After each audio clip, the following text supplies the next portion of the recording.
a parábola do veneno e do sol.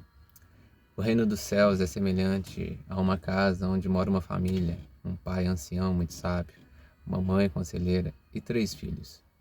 Em determinado dia, os 3 filhos estavam tendo uma refeição, estavam se alimentando e, por um descuido, sem querer, colocaram, junto com os alimentos que estavam comendo, determinado tempero que era venenoso, uma substância tóxica. E ambos os 3 filhos ingeriram.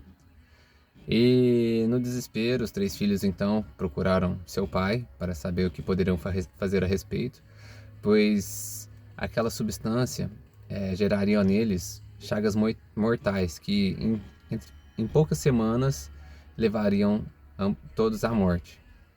Então, procuraram o pai, né, para saber o que poderia ser feito.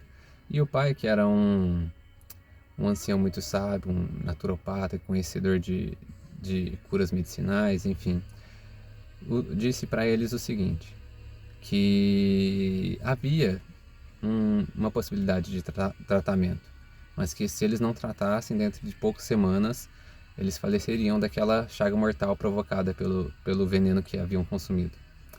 E o pai disse o seguinte: se ao longo de 7 dias, no horário que o sol está em sua luz mais forte, do meio-dia ao meio-dia e meio, por 30 minutos, ao longo de 7 dias seguidos, eles estivessem em exposição à luz do sol, o pai prometeu que eles seriam curados daquela enfermidade e não morreriam.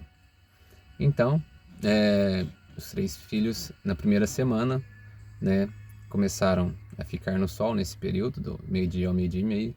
Primeiro dia, no segundo dia, no terceiro dia. Mas aí, no meio da semana, com os afazeres, outros compromissos, às vezes ficava no quarto dia, depois no quinto já não ficava, no sexto ficava, no sétimo não ficava.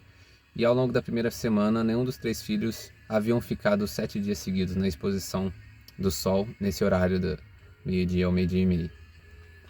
Então, o pai, vendo isso, ao final da primeira semana, então colocou um decreto sobre sua casa.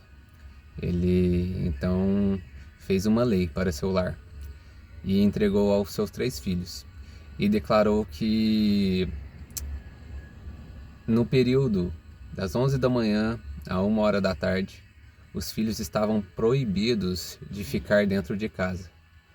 Caso contrário, seriam castigados,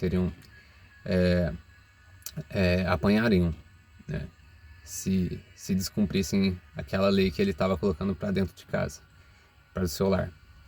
Então, na segunda semana, o filho mais velho, ele obedeceu.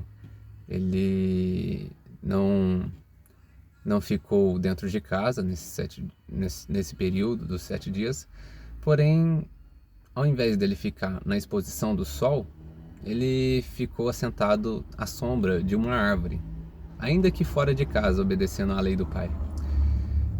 O filho do meio também não ficou dentro de casa nesse período.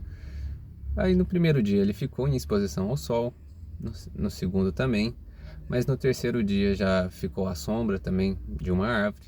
No quarto dia voltou a ficar no sol, no quinto dia na sombra, no sexto dia no sol, no sétimo dia na sombra. E o terceiro filho, o filho mais novo, nessa segunda semana, ele ficou os 7 dias seguidos, no período do meio-dia ao meio-dia e meio, em exposição ao sol, fora de casa.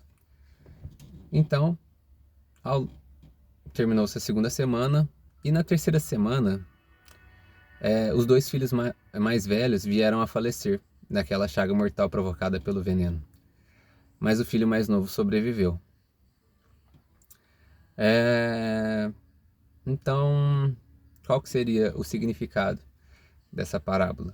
Vamos dizer assim, que todos nós tínhamos uma chaga mortal que o pecado provocou, que nos fez sermos destituídos da glória do Pai e com um destino à morte devido a esse pecado, devido ao pecado.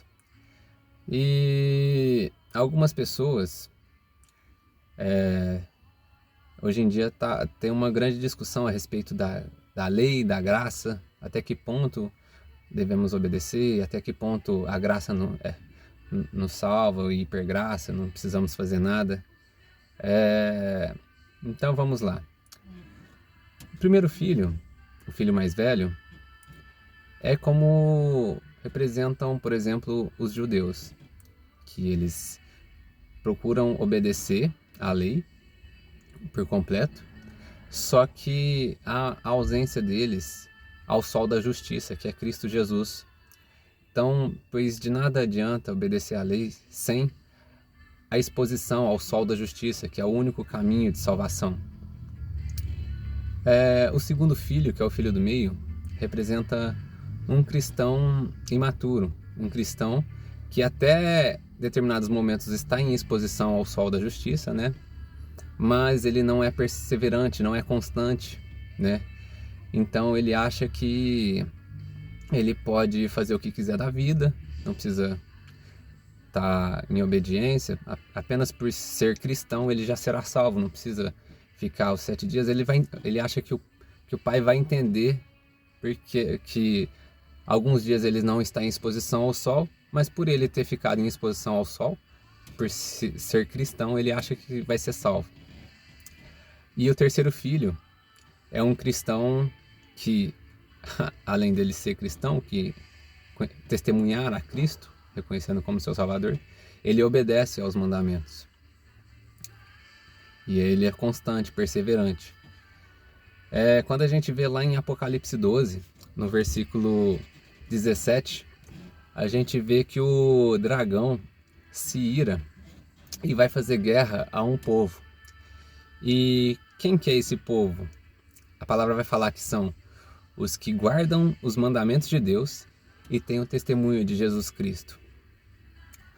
Então o dragão, ele não vai estar preocupado só com os que guardam os mandamentos sem ter o testemunho de Jesus Cristo, e nem com aqueles que vão ter o testemunho de Jesus Cristo, mas que não se importam em guardar os mandamentos. Mas ele vai se preocupar com aqueles que têm o testemunho de Jesus Cristo e que guardam os mandamentos. Lá em João capítulo 14, Jesus vai falar, nos versículos 14, 21, 23, 24, sobre essa relação do amor com a obediência aos mandamentos.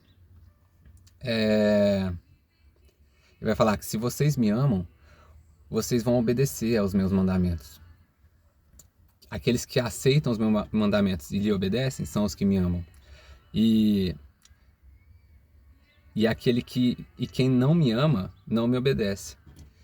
Então, hoje em dia, a gente tem uma moda dos cristãos da hipergraça, né? Que acha que Jesus veio eliminar a lei, né? Só que, na verdade, Jesus era o fim, a finalidade da lei, o objetivo da lei, não o término da lei. Ele veio para nos auxiliar, nos capacitar a obedecer os mandamentos, nos entregando o Espírito Santo para nos auxiliar nessa tarefa. Então, devemos sim perseverar para obedecer na medida que o Pai quer que a gente obedeça, né? Porque hoje em dia a gente quer ser salvo pelo caminho largo, pela porta larga. Só que Jesus disse, procurem entrar pelo caminho estreito, pela porta estreita. Então, que a gente procure não apenas testemunhar a Cristo, mas também obedecer aos mandamentos. A gente vê lá em Gálatas que a lei por si só, ela não tem a capacidade de nos salvar, mas que as promessas do Pai eram anteriores à lei, como na parábola que eu descrevi aqui, que o Pai havia feito uma promessa antes mesmo de estabelecer uma lei, e que a lei é boa, que os mandamentos direcionam para o sol da justiça, que é Cristo, para que, testemunhando a Cristo e obedecendo aos mandamentos, a gente possa agradar ao Pai. Então, que a gente possa ter essa consciência e perseverar. Amém? Deus abençoe.